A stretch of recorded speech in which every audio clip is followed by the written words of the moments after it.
Uh, it's working out. Thank you so much for the invitation. And what I want to share is I walked without God for 33 years. I'm 50 years old.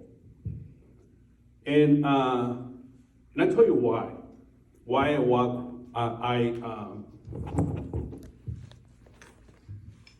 why I was walking without God. I know that God exists, but I didn't have a relationship with Him. And the reason why is we're three brothers, three from different fathers. And my mom, when I was little, she immigrated to Spain. And she left us. And it was hard. I grew up with my mother, my grandma from my dad's side. In our blood, in my family's dad's side, there was a lot of alcohol involved. My dad, my uncles, it was just alcohol. So I started my life in a village in El Salvador, Central America. And I was growing up with anger, with pain, I was so mad. I was so mad because I feel like I didn't deserve that life, growing without my parents. So I started working at an early age to be able to make money, to be able to eat my house.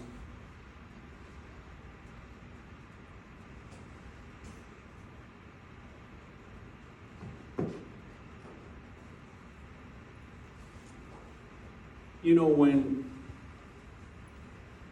your neighbors, when people see kids like me, they don't have parents, they didn't believe in those kids. They always say, well, this guy is going to be a bad person. This little kid is going to be in the jail, maybe he's going to die at a young age. And you know what? People's right. You know, when we are kids, we make a lot of mistakes. But in my case, I want to do something different. I want to have a family. I want to have a family. That was my dream because I didn't have parents. Well, I grew up listen, like, I don't like this kid. I don't know why he came to live with me when he knows that I don't love him. When you hear that at young age, hurts so much your heart. So I was growing with that.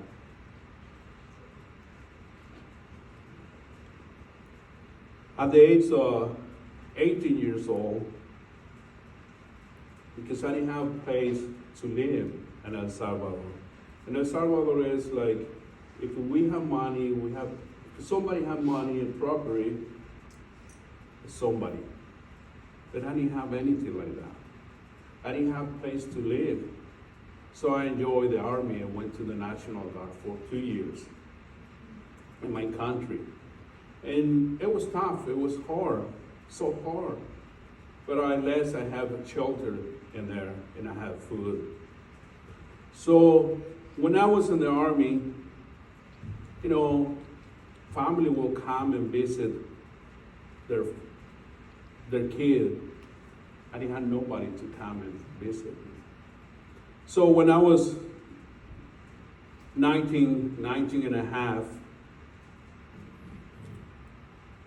I was very depressed. I didn't understand why I was going through everything that I was going through. And I want to take my life. I didn't want to live. There was no family, nobody around me. And I used to have a pistol. I was in the National Guard. One night, I decided to put the pistol in my hand, and I pull it. I pull it in my hand, and then it shoot. And I was so depressed that I was crying because even like, I want to die. I want to end everything. I went to an empty lot and I grabbed a pistol and I shot and all of them went out. So I finished 2 years, 26 months in the National Guard, and I decided to look for a new life. Immigrate to the United States. I didn't know about Mexico. I didn't know about where the United States was. I didn't know nothing like that. So I have $100. And with that $100, I crossed the border, Guatemala and Mexico. And I started walking. The immigration got me in Mexico. They put me in jail for 20 days. They kicked me out of Mexico, sent me back to Guatemala. And then came back, started walking. I cried out to God. I said, 33 years, I know that was God, but I didn't have a relationship with God. So I started walking, and I got 2 places to work for 15 days, move forward a month, in another place, move forward, and move forward. But it wasn't, I remember one time in Oaxaca, I was so scared because I saw a checkpoint, but it was just like police officers that was checking for ticket or the papers. People have the right paper in the cars. So I was walking and I got so scared. And then I pulled to the side and I looked to heaven and I just said, Lord, can you please help me out? I need a place to work. And then something pushed my hand and said, look to the left. And I saw a big house at the distance. And there was some 2 big dogs, super big dog I never seen in my life. That somebody was, taking care of those dogs. And I was like, Lord, maybe they can give me a job and I can take care of those dogs. So something told me to get up, walk over there, and ask for a job, and I got a job there. I worked for 3 months there in a banana field. I make a little bit of money, move forward to Puebla. In Puebla, I met 2 guys from El Salvador. And I remember we was walking to Puebla, and we was hungry. And then we knocked the door in a house, in a humble house, knocked the door, and I asked for tortillas. And the guy opened the door and he gave us tortillas. So I was going to walk to, there was a water system in there, so we was going to walk to eat the tortillas there and drink some water from there. And the guy stayed in the door. And when he saw that we was going to eat the tortillas so cold, he said, guys, come over here. And we went back and said, I thought you guys were going to make fire and you was going to warm up the tortillas. I said, no, sir, we don't have money. We don't have matches. We don't have nothing. He said, come in, and they feed us. And this man, he had some problem with his dad because he married with a lady the dad don't want for him to marry. So he needs some people to work in his field planting carrot. So he talked to her. He said, I don't have much, but if you guys stay and help me out, I give you this amount. I said, okay, no problem. We did that. And then we stayed, we helped him, he paid us, and we moved forward to Mexico City. When we got Mexico City, we got robbed from the taxi man. So we start walking and walking and walking to the exit of Mexico City. So when we was in the exit there, we start asking for money. We say, hey, we came to see a soccer game, and then we got robbed. We wouldn't have money for pay the bus. Can you help us? And we was there asking for money. And then a police officer, in an hour, a police officer came. And when he came, he said, white boy, come over here. And I get close to him, and he started asking me questions. And he said, where are you from? And I said, oh, I'm from Guerrero, because they say people from our country have similar accent from that location. So somebody told me if somebody pull you over, they just say that you are from Guerrero. I said, okay. So that's what I did. And then the officer asked me 3 or 4 times, and then he said, listen, this is what's gonna happen. I'm gonna take you to the police station. If they're gonna ask you 4 or 5 questions, if you pass those questions, you move forward. But if you don't pass those questions, it's gonna cost you double. It's gonna hurt you double. And then I feel so sad, and I said, well, I am from El Salvador.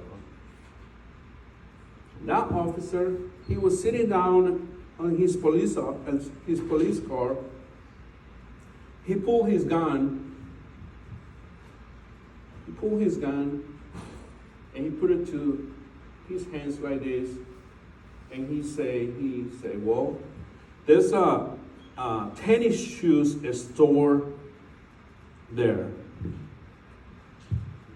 Go rob that tennis shoes store. And I look at him and I say, well, if I'm gonna get whatever I'm gonna get, it's not gonna be doing those kind of stuff. I'm gonna get wherever I'm going with God's help. That guy put his gun in, pulled his wallet, and gave me money and said, that's your bastard, leave. So, I know the God that exists. And I believe in God. Because every time I was crying to him. When I need some help, I cried out to him. And I know God exists, but I didn't have a relationship with him. So I came to the United States, I crossed the border. I got to California, to the Bay Area. In the Bay Area, I arrived with my aunt. I was without a job a year and a half, probably. I was desperate. I was ready to go back because no job. It was so hard. I was in there, no pay rent, no money to pay rent, no money to contribute for food. It was getting hard there.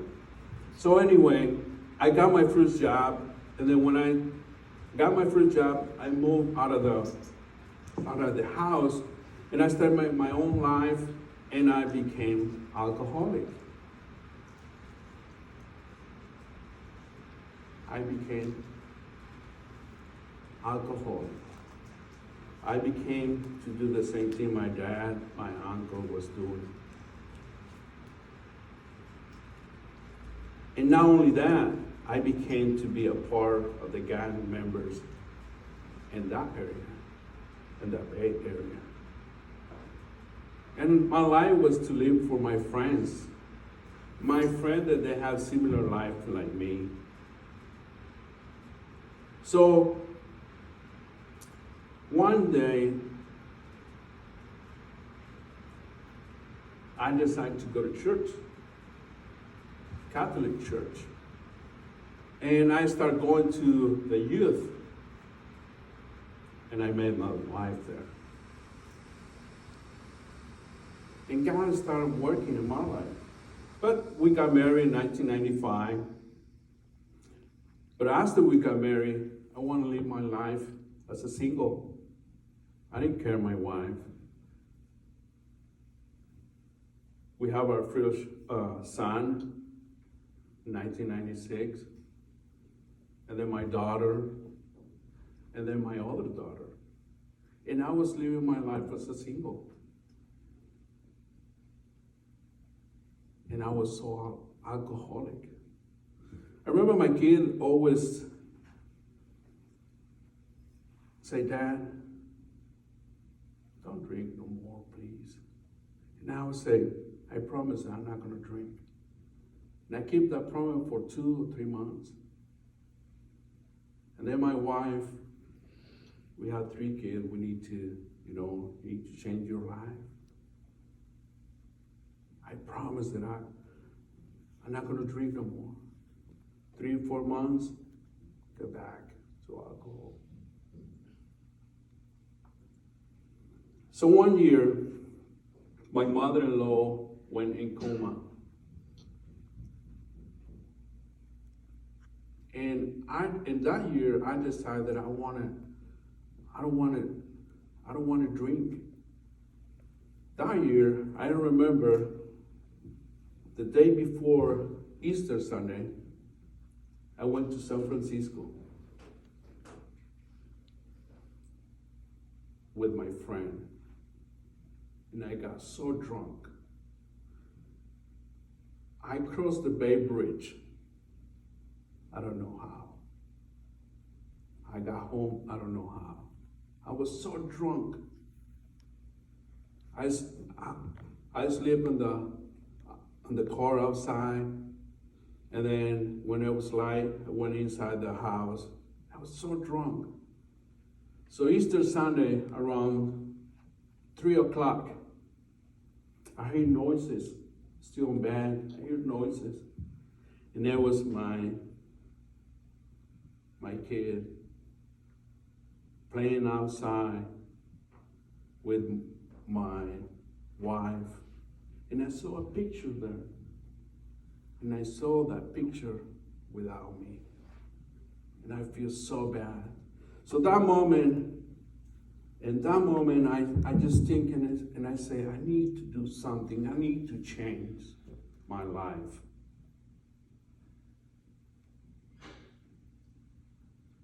So that year, my mother-in-law got into a coma.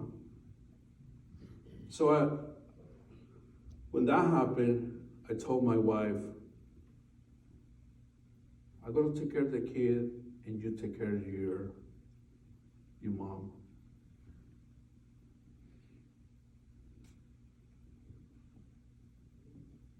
And I wanted to changes in my life. And I remember that day, I went to my old job because a guy owed me $100. And I went to collect my money because we was going through a hard time. And when I arrived there, it was a big surprise to me because the owner sold the company. And then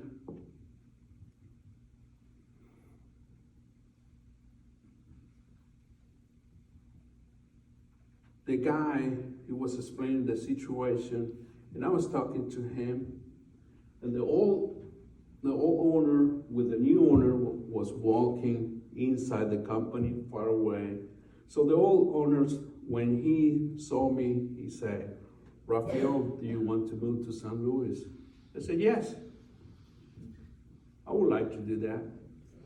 That guy said, well, you need to take this man with you. And I'm going to stop there. Like 2 or 3 weeks before,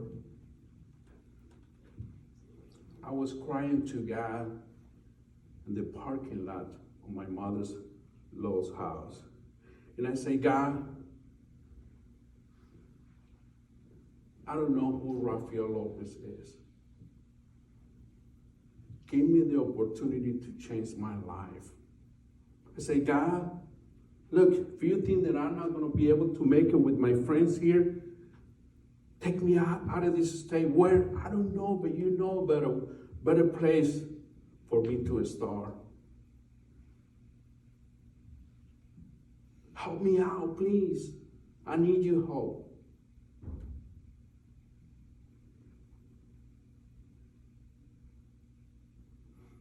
Friends will invite me to a birthday party. And the first thing is, here, take a beer. And I say, no, I don't want it. Thank you. Here, take one. No, I'm okay. I don't want it. But it was hard. My inside of me was fighting so hard. Everything was, it was so, to me, everything bothered me. Because I want to change this. But my body would say, no, you cannot change. So, crying out to God, but also I talked to my wife and I say, babe, I need your help. I'm not going to be able to do it by my own and by myself. I need your help. And I said, if you see me alone over there, just leave me alone. I don't want to be by myself. Don't think that I'm mad with you, with the kid, with somebody. I need your help, please. Help me out. If you can help me take the kid to the park and be with them and just leave me by myself, it's going to be okay. I need your help. And she did. She helped me. So I cried out to God. 2 weeks later, this man said, do you want to move to St. Louis? When I was working in that company, we used to have a big map on the wall. And I was working in shipping, in the shipping department. And I noticed that this company was here in O'Fallon, ordered a lot of books. And I always look for the O'Fallon, St. Louis. I never find it. The big map. I was looking out, and my thought was like, I wish this man can come and see how I work and offer me a job so I can move with them. Cried out to God. So this man said, well, you want to move to St. Louis? I said, yes. So, well, go talk to your wife and we can talk later on. I said, okay. So I was so excited. I grabbed my kid and so excited. I went to the hospital and talked to I was walking to the hospital. I was so excited, so happy. And my mother-in-law was walking out from the coma. Like nothing was happening. And then I talked to my wife and I said, I have two news. I say, one is good and one is bad. I say, I got a job offer. The bad one, we had to move to another state, to St. Louis. She looked at me, my eyes straight. She looked at me and she's, mijo, it's my son. If it's for good, let's do it. Let's do it. And we moved to St. Louis. When we moved over here, it was not easy. I didn't know nobody. We didn't have no family. It was so hard. My English, it was very poor, super poor. To communicate with other people was so hard. And then my wife with my children's at home, I was working. My wife wanted to come out. I wanted to rest. It was hard. My wife would come to the store and we we went through discrimination. Like, this is how the colored people look like. It was so hard. In 2005, talked to, I was tired. I want to go back to California. 2005, I talked to a girl. She speaks Spanish. And I said, I think we're going to move back to California because it's so hard here. We don't have, the Hispanic community is so poor over here, and I'm tired. I think we're going to move back. And she said, tell you what, Rafael, in our church, they're going to open a Bible study in Spanish. And if I got the book for you and your wife, do you guys will consider to attend to this Bible study? I said, sure, no problem. So in 2005, we attend to this Bible study, Purpose-Driven Life. And when we come, our background was Catholic, so tried to go to a Baptist church. It was going to be hard. What the family is going to say? They changed. We was worried about what the family was going to say. But we attend to this Bible study. And then from those 33 years back, I thought I was an accident. My parents didn't take care of themselves, and Rafael born. My grandma, when I was little, 6 months old, she put me in a basket on the side of the door, and she said, who want this kid? When I was like 10, 11 years old, I was taking care of a baby with my uncle. My uncle was he was alcoholic. I want to be playing soccer, and what I get from him was beating me. Because I was in charge to take care of the baby. So it was all the time, I believed that I was an accident, that my parents didn't take care, and I born. I grew up with that pain on me. My dad, he didn't take care of me. My grandma, I hear my grandma say, I don't know why he came to live with us if he knows that I don't love him. It was so hard to me to take care of that. I met my mom when I was 14 years old. And when I met her, and I was living with my uncle, I thought when I met her, all my problems was going to go away. I was so happy. I met my mom, and now everything's going to change. But it was time to leave, and I said, Mom, don't leave. Where are you going? And she said, I don't have nothing to do over here. I was 14 years old, and to hear that from my mom, I don't have nothing to do here. It was so hard. And I grew up with that for 33 years. It was painful. So 2005, we attend to this Bible study. First day, Pastor Rick Warren started and said, everything starts with God. My eyes and my ear, I feel like went pop out, and my ear went up. Everything started with God. The second day hit me. The second day said, you're not an accident. God created you with a purpose to worship Him. There you go. And when I read that, when I heard that, my life changed. I knew that I was not an accident. I knew that God created me with a purpose to worship Him.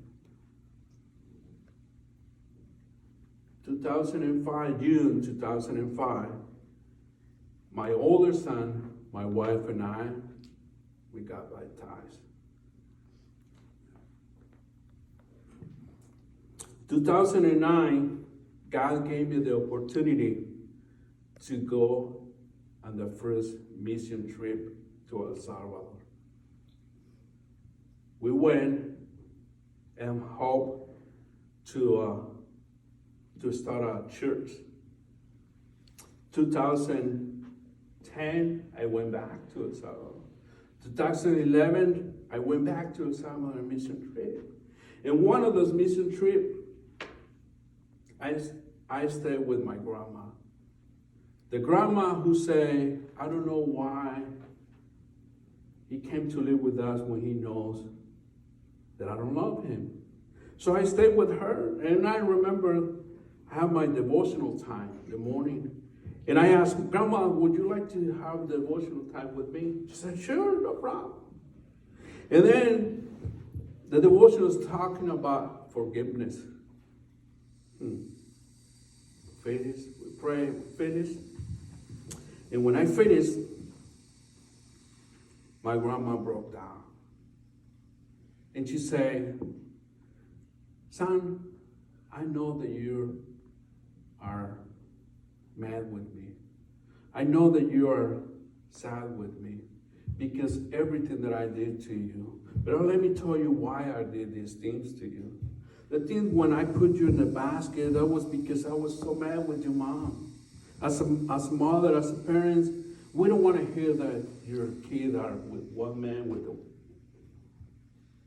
and another man. And she's like, forgive me. And I say, Grandma, I forgive you a long time ago. I love you. I don't have nothing against you.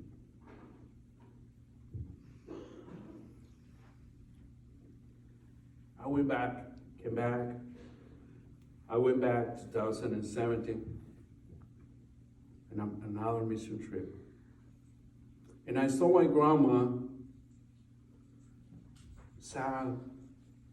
I saw my grandma, she was alone. But I saw something in her caught my attention. And I went and sit down next to her, and I asked, Grandma, are you okay? And she's like, yeah, I'm good. I said, Grandma, can I ask you a question? And she said, sure.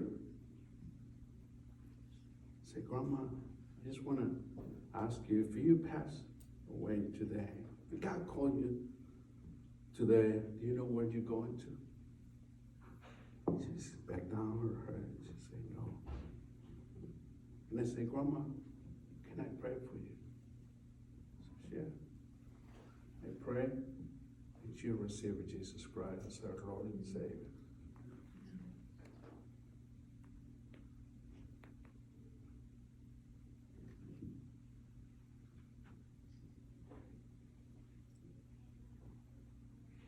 In 2005,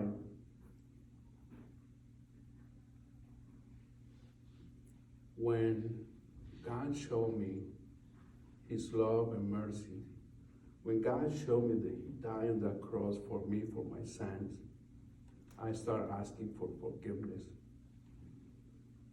to my wife, first of all. Well, because all the pain that I caused to her.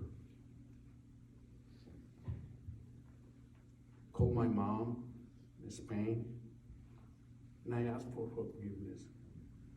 Because when I used to drink, would call her, and I want for her to pay back what she did to me, and I will say bad things to her. And I call her and ask for forgiveness. That's my testimony. It's my testimony about from 2005 to this moment, God had used me, my wife, my children. My children served and taking care Sunday school in our church.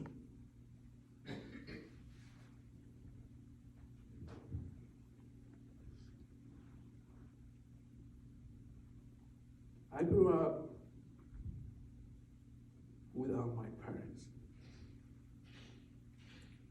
I grew up without knowing what was a mother hug.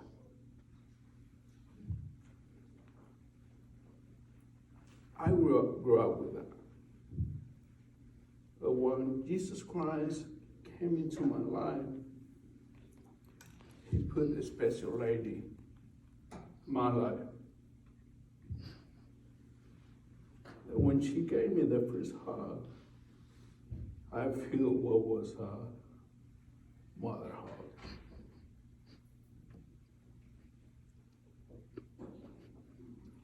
She gave me love.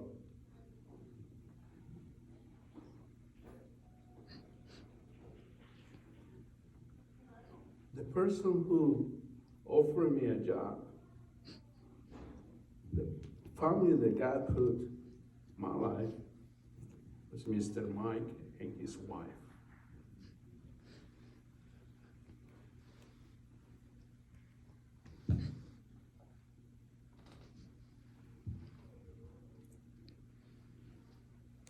God is good.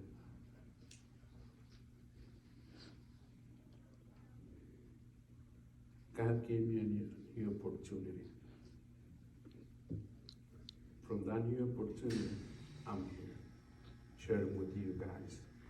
And all these things is for His honor and glory.